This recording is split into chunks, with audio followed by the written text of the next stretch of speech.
वसुदेवसुतं देवं कंसचाणूरमर्दनं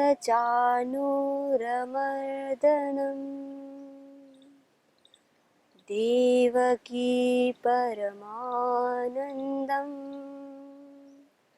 नमामि योगेश्वरं नमामि योगेश्वरं नमामि योगेश्वरम।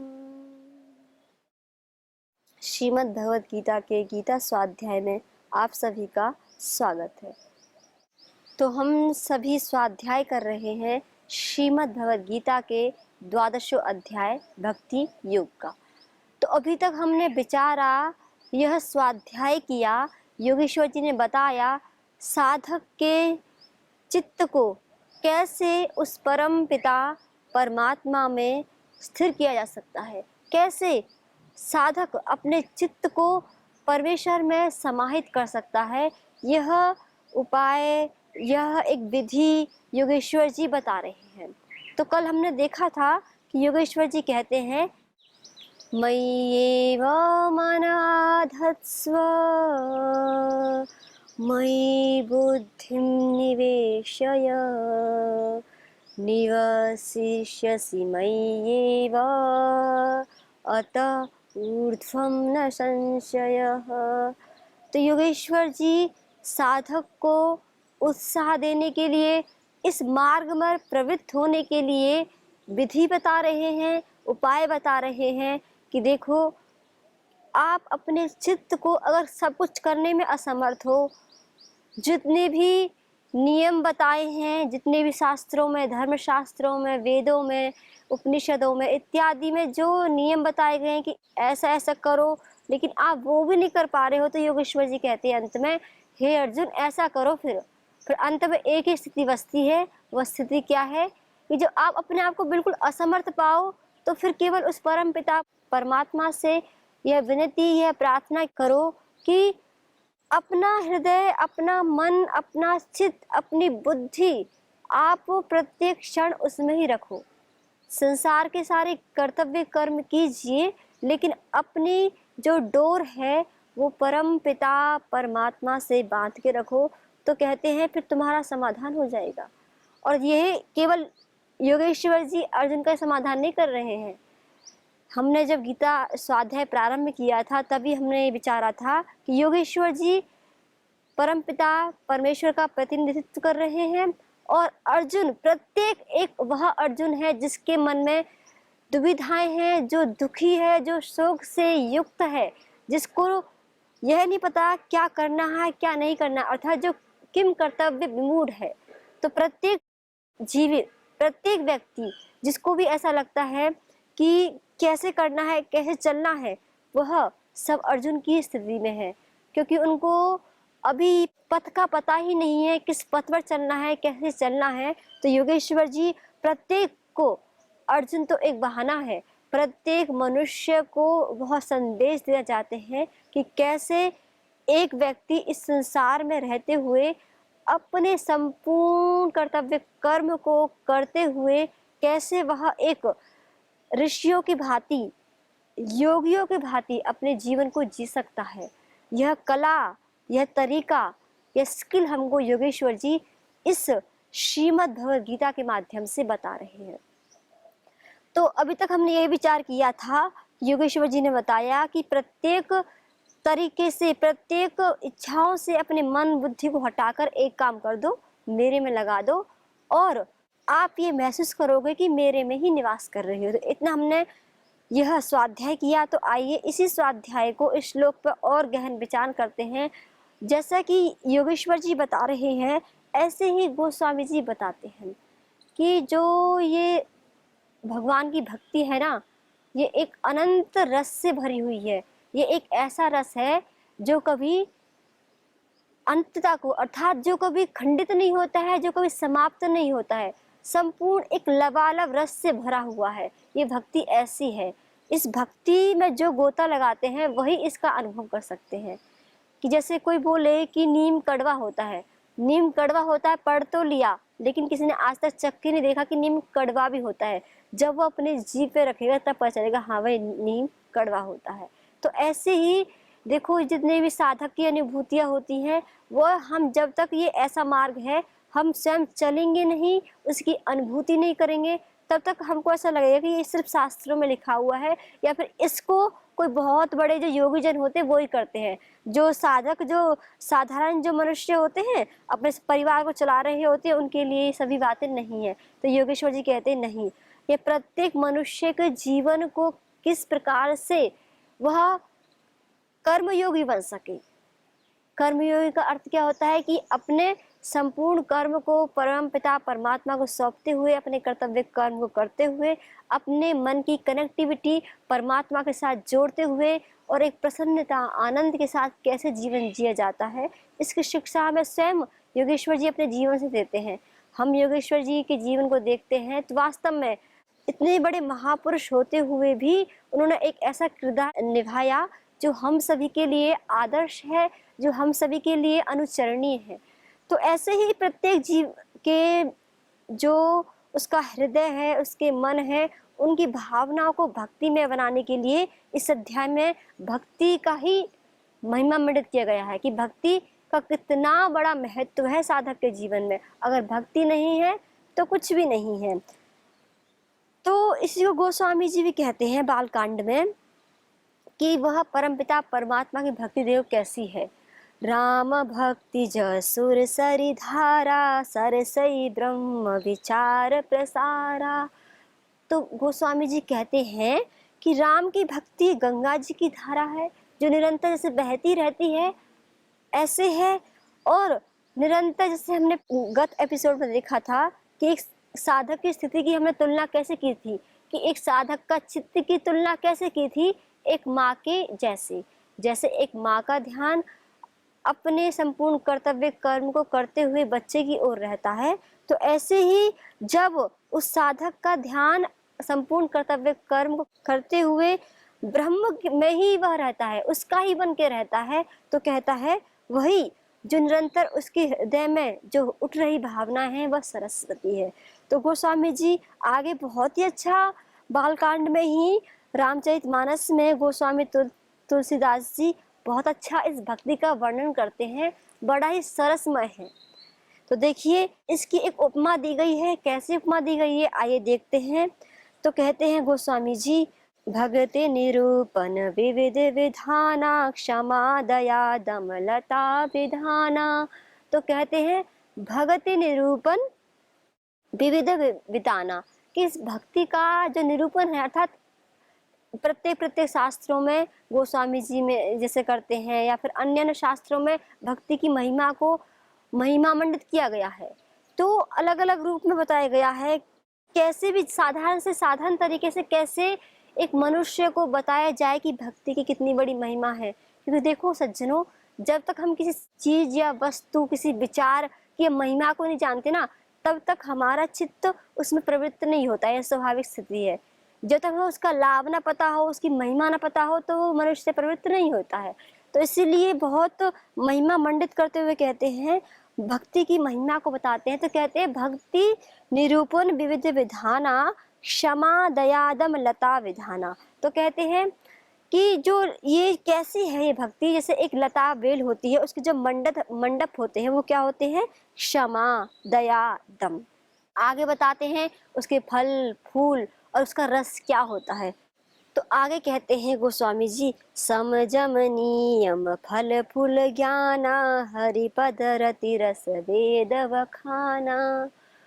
तो बताते हैं कि वेद बखाना अर्थात वेदों में कहा गया है, क्या कहा गया है। पहले देखा हमने कि जो क्षमा है, दया है और जो दम है, इंद्रियों का निग्रह है, ये बताया कि ये लता के मंडप हैं। और आगे बताते हैं सम जम नियम फल फूल ज्ञाना, कि सम जम नियम।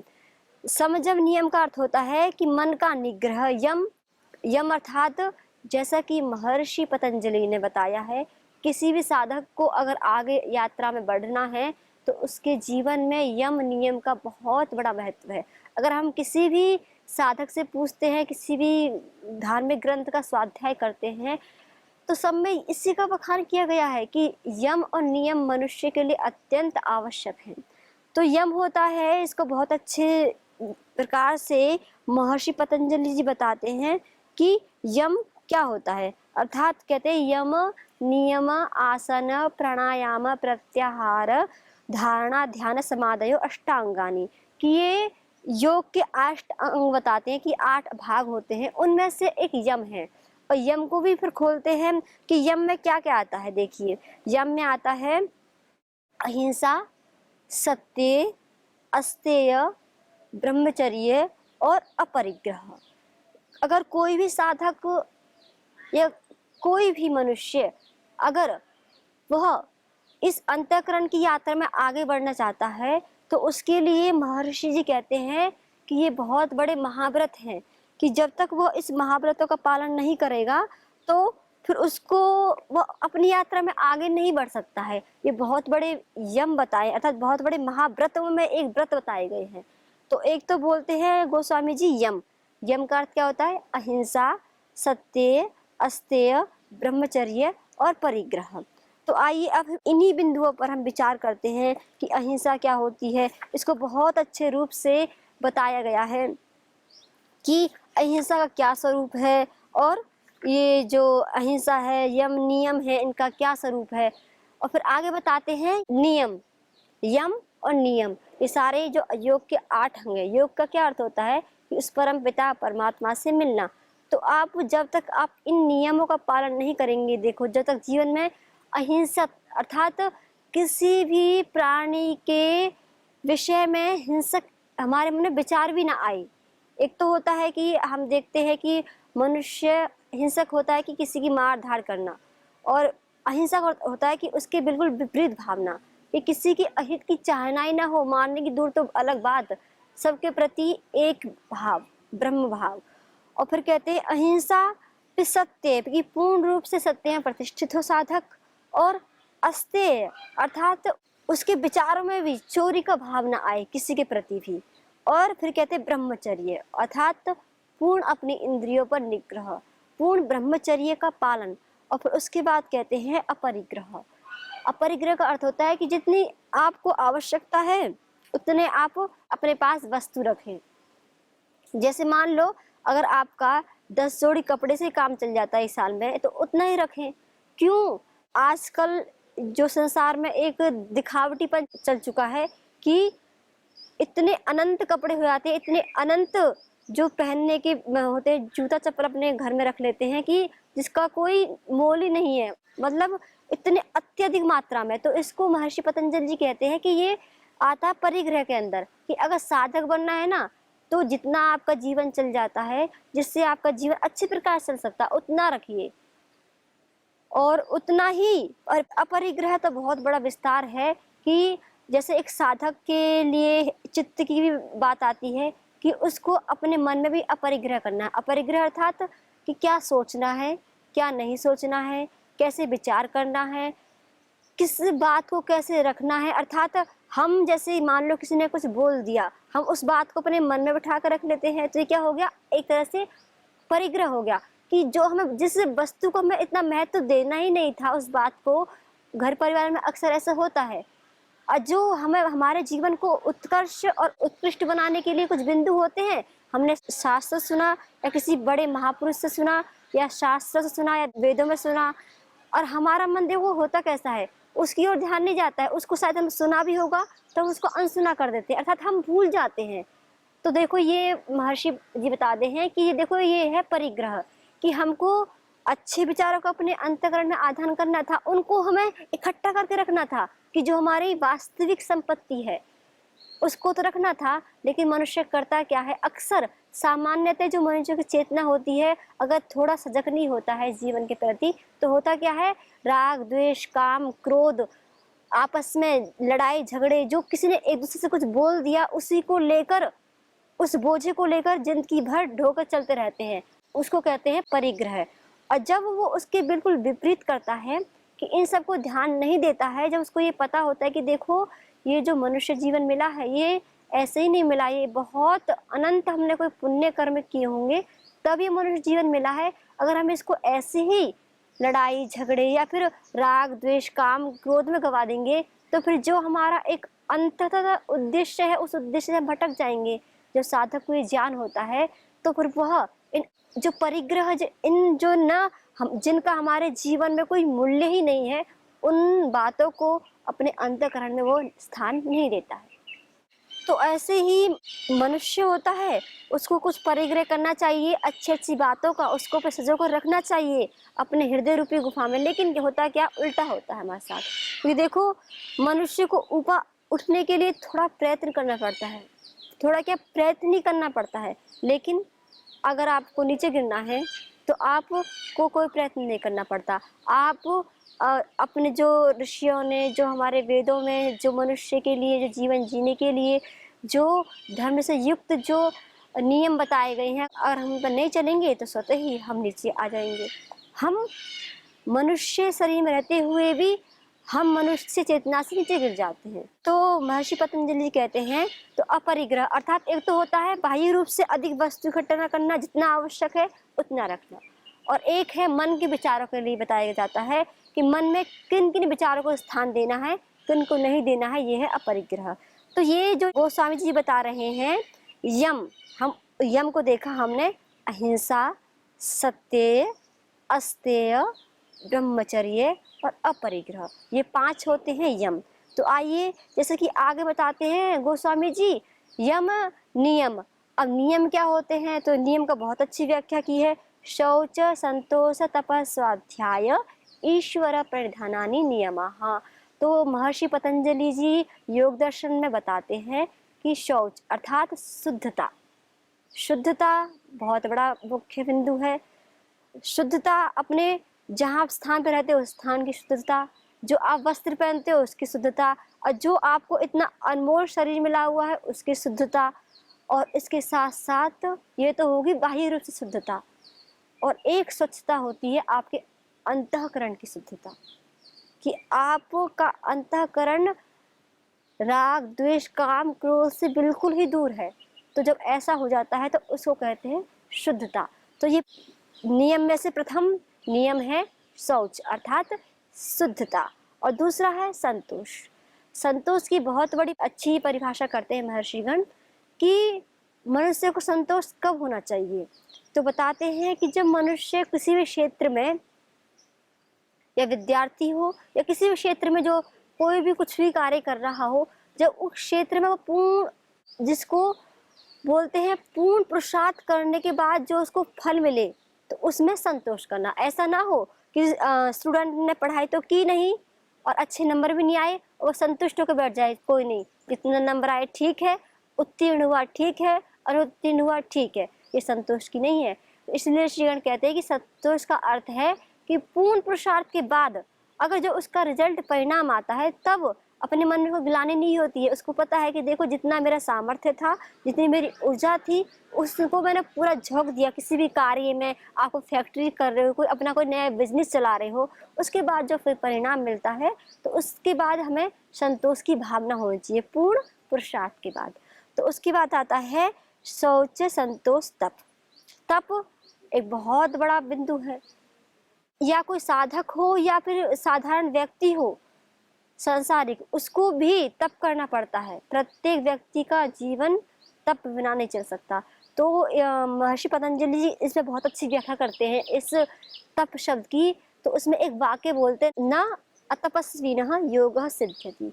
कि जो तपस्वी नहीं होता, तपस्वी अर्थात इसको हम विस्तार, इस तप की तो बहुत बड़ी महिमा है कि व्यवहार में किसी ने कुछ बोल दिया, फिर अपने मन को कैसे संयम रखना है, यह भी एक तप है।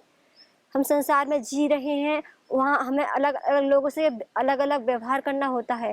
कैसे व्यवहार करना होता है, किसी ने कुछ बोल दिया तो वहाँ भी अपने मन को स्थिर रखना, ये भी एक तप है।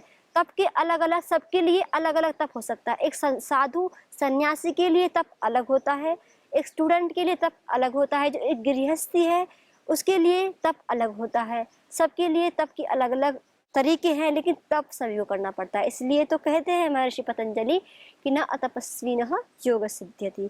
तो उसके बाद अगला बताते हैं स्वाध्याय।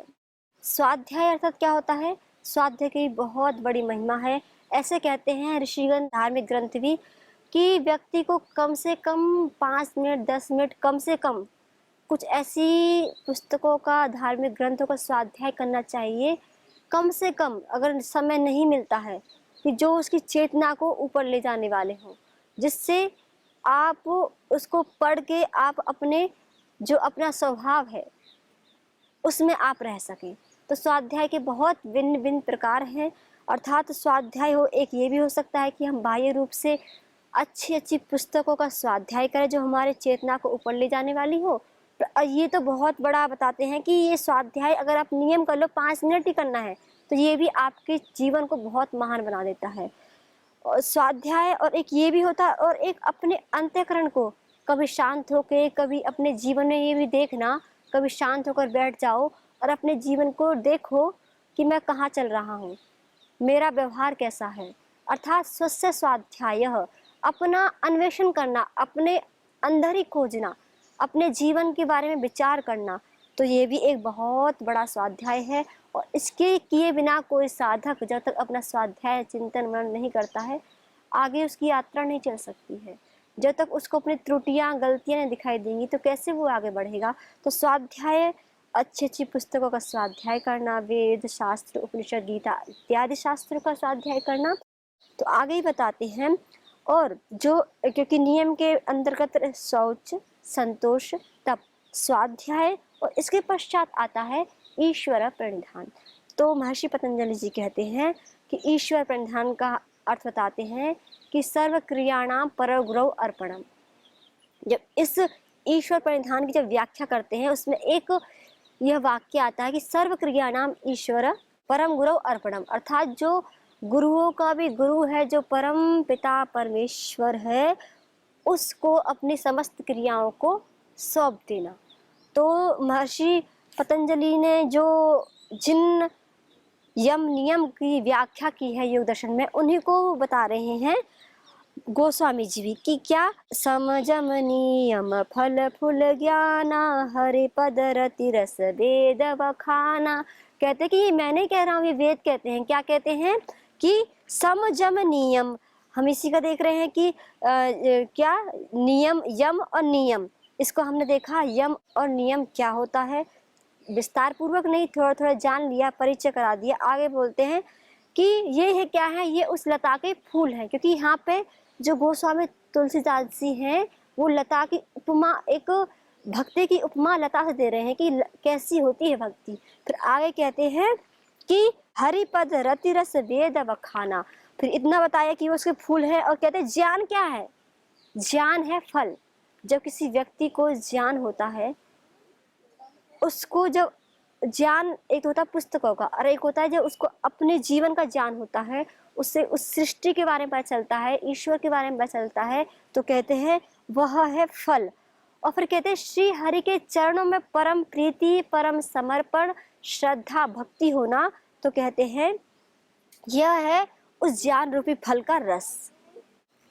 तो ज्ञान रूपी फल का जो रस है, अर्थात श्री हरि के चरणों में परम प्रीति, समर्पण, श्रद्धा भाव का होना, तो कहते हैं यह उस लता का रस है। तो इस प्रकार से गोस्वामी जी ने भक्ति का निरूपण किया। भक्ति की तो जितनी भी महिमा गाएं वह अंत रहित है, कि जैसे जितना हम इसके अंदर जाते जाएंगे और अधिक से अधिक अमूल्य रत्न मिलते हैं। जैसे समुद्र में जितना गोताखोर अधिक से अधिक अंदर जाता है, उतने ही अमूल्य रत्नों को प्राप्त करता है। ऐसे ही साधक जितना इस भक्ति में डूब जाएगा, जितना अपने आप को उस परम पिता परमेश्वर को समर्पित कर देगा, तो उसको इतने ही अमूल्य रत्न उसको अपने जीवन में प्राप्त हुए, जो उसके जीवन रूपी यात्रा को चलाने में सहायक है। तो आइए सज्जनों, हम भी श्री हरि के चरणों में, उस परम पिता परमात्मा के चरणों में अपनी प्रीति, अपने समर्पण भाव को बढ़ाते जाएं और उन अमूल्य रत्नों को अपने हृदय में सजोते हुए अपने जीवन को एक ऊर्ध्वगमन की ओर बढ़ाते जाएं। तो आज योगेश्वर जी की इस परम दिव्य वाणी को हम यही विराम देते हैं। पुनः हम विचार करेंगे कि योगेश्वर जी साधक के जीवन को और उच्चतम उठाने के लिए, उसकी चेतना को उच्चतम बनाने के लिए क्या हमें आगे उपदेश देते हैं। तो आप सभी को ओम। ओम शांति शांति शांति।